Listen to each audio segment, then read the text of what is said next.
éclairé, il a fait un état en fait des problématiques qui se posent aujourd'hui. C'est là le travail qui doit être fait dans le cadre de la réflexion.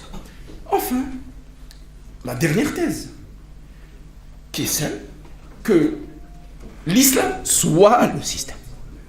Bon, c'est des thèses qui ont été posées de manière directe par les islamistes, par les islamistes radicaux, encore. Et même si on les suivait dans cette proposition, je ne vois pas quel est le modèle de ce type d'organisation dont on peut s'inspirer.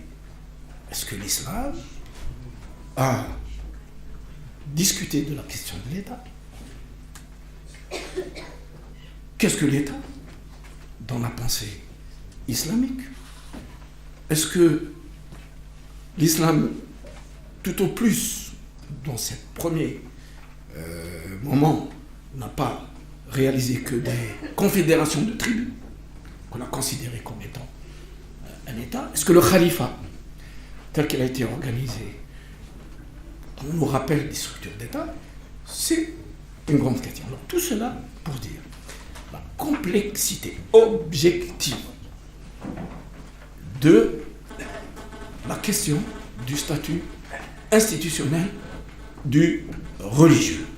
Bien évidemment, c'est l'absence de débat qui nourrit les confusions sur cette question. La dernière constitution, la révision, la dernière de 2016, revient sur la question en réhabilitant cette notion de liberté du culte, puisque avant elle, elle a été écartée. Et que dans la même disposition, on renvoie à une loi le soin d'organiser les cultes. Mais nous restons encore prisonniers d'un ensemble de dispositions qui maintenant doivent être discutées, puisque notre code pénal prévoit une série de délits pour toute atteinte aux valeurs de l'islam, pour toute atteinte ou à toute tentative de convertir un musulman, etc. Donc, le débat institutionnel, on ne peut pas faire l'économie de ce débat.